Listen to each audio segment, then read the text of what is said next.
Hey guys, wanted to go ahead and do a review of the Kiwi Ears Singolo. Before I go on further, I'm going to go ahead and put some notes on the screen.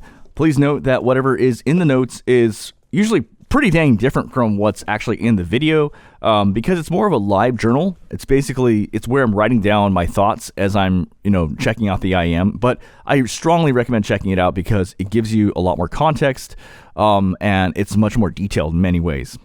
Okay, let's talk about the Singolo. So just some history. I did not buy this for a very, very long time. The reviews look pretty damning on this, if I'm going to be frankly honest. Like, headphone shows on there saying, don't get it, this thing sucks, and everybody's like, this thing sucks, and so naturally I was like, well, I probably shouldn't get it. But I got all these commenters saying, bro, you're missing out, man, you got to check it out, the Singolo, you got to check it out, man. And then I'm like, I looked, and it's on sale today. It's like 50% off. So I'm here to tell you that absolutely this thing is a steal, and it's really awesome. But there are some things you need to know in terms of mechanics to make this sound really good. So let me explain to you why this sounds bad on many people when you use the stock ear tips.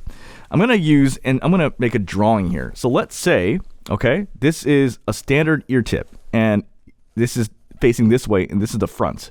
And let's say this is the Singolo. Usually what happens is the nozzle faces forward, facing the front. In other words, if this is the front, it goes straight this way. Well, with the Singolo, some idiot decided to make it go this way. So if this is the front, as in this is the front of the IM, they made it so the nozzle is going this way. So that means you practically cannot get a good seal with the damn stock ear tips that are in here. And I'll show you this. Look, you see this? You can't tell on camera, but do you see? Actually, you can. You see that? How that's that way? That's not right. Usually it should go that way. So it's angled, and that makes it hard to get a good seal. So actually, a lot of people were actually saying you need to get the Kiwi Ears Flex ear tips. And actually, that kind of gave me a fuzzy, warm feeling inside because I love Kiwi Ears Flex. So I'm like, dude, I already have a bunch of them, so let's do it. So I do want to just say, at least in terms of this review, usually what I do, okay, or usually what I'm planning on doing, is the actual review for the box is off the box. But because I didn't even bother with the stock ear tips and I went straight for Kiwi Ears Flex, just know my review is done accordingly. Okay, cool. So we went over the nozzle, how it's not quite straight, but the other thing I want to recommend is actually a MMCX remover. Now you'll say, but this is not MMCX. Why would you need this tool? So this is a $10 tool but you see here, it kind of has a little clamping force thing. This makes it so you can cleanly remove this IM. Otherwise, you get really nervous taking it out. So if I show you, well, that was easy, but it is actually a little bit fiddly taking it out. But I actually like to use this in general because it kind of clamps and you go, and it makes it, or you clamp on it, and it makes it very easy to take out. Otherwise, I feel like it's gonna, otherwise you're gonna be like those people on IEM's Reddit going, help, my thing is stuck in here. What do I do? And I'm like, you should have got one of these. These are pretty clutch. Anyway, let's talk about the sound. All right, so the bass on here is a grade of A. It's got quality bass and quantity bass.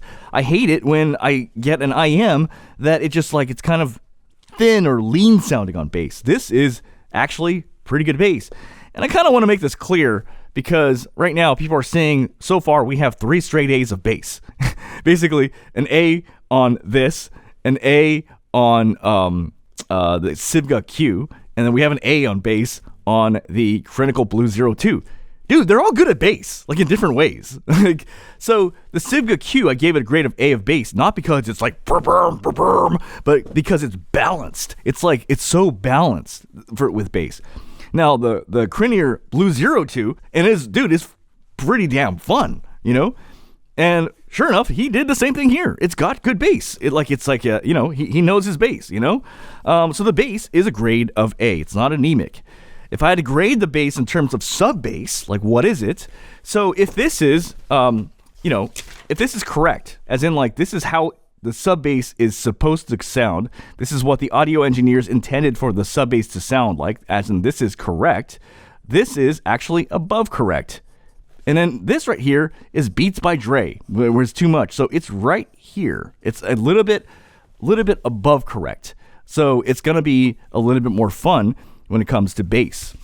So the one thing that's actually shocking about this IEM is with the Kiwi Ears Flex, I found that female vocals are pretty damn good. Like, they're great, actually. They're full, they're warm, slightly husky. It's very pleasing. This is one of its strengths. I mean, it has really, really great female vocals. It's not quite S tier, but I would definitely give it a rank of A. It's almost S, though. The other thing is male vocals. So, male vocals, I would give it a rank between B and C. I would not give it a B, but I would not give it a C. I would give it somewhere between B and a C. That's why, honestly, it's impossible when people go, "Hey, can you give me some tier lists on an Excel sheet?" And no, I don't work that way because I'm random like that. So the ranking for male vocals is a B and a C, and you're gonna say why? Because it's not. When you listen to it, it's not on point. It's not full. It's not lush. It's not. But actually, it became more clear to me.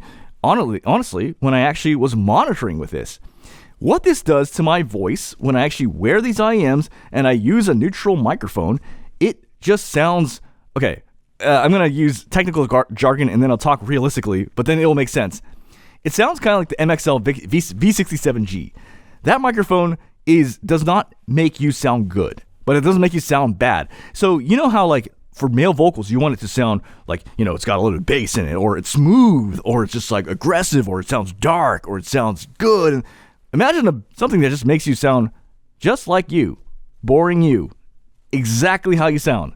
That's what it does to male vocals. They don't sound breathy, they don't sound full, they don't sound smooth, they don't sound husky. They just sound like, it just sounds like a dude. I don't know how else to explain it. So that's what it does to mics. And that's what it does to male vocals. Okay, what is the tuning of this? Well, the tuning of this actually is pretty, in my opinion, pretty similar to the Z-Got Lush, actually. It's kind of but it's a dip down Z-Got Lush. It's kind of like, okay, so if I had to describe, I would definitely say this belongs in the warm box, right? So it's kind of like the Z-Got Lush, but it's a dip down on the highs, on the sibilants.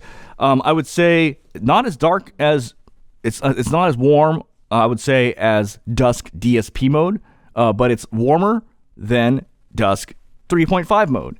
Compared to T-Pros, it's slightly less warm, but it's pretty similar. Compared to Truthier Pure, it's got more bass than Pure. The funny thing is, and it's in the notes, kind of interesting, if you actually look at the graphs in 711 couplers, this sounds, it's like on the dot, like lined up with the Juicier Harrier, right? So if you wanted to get something like a Juicier Harrier sound for $25, here you go. I'm not even kidding. They're like on the dot identical. Like, and I wouldn't say that's an unfair comparison. They are, it's giving me similar vibes. You know what I mean? So it's kind of neutral, warm, L-shaped. And the reason I say it's L-shaped is because it's kind of like, I feel like the treble is dipped down quite a bit on it, but then it is pretty warmish, but then the mids are pretty, well, as you can see, it's pretty damn accurate. It's like, it's accurate to a fault. Like, guys' voices sound exactly how they sound. They're not like full and breathy and warm and smooth. It just sounds like a dude because it has that MXL V67G mic effect. I'll do a mic comparison at the end so that it makes sense. Okay. Sibilant's performance on this is spectacular, absolutely spectacular. If you look at these scores, it is like freaking off the, like, you will almost never get sibilants on this. It's just like, it's really toned down. Let's see. Soundstage on this is small to average. I didn't think it was that great. It's definitely, each time I was like, ooh, that's a little small. And the comfort on this is, it's like a really, really comfortable, actually. Yeah. Okay, well, the next chapter, I'm going to use microphones to make you hear what I hear. Alrighty, so what we're going to do is actually do some microphone comparisons. So this microphone is basically a KSM 32. See how it kind of sounds and has a smooth tonality to it?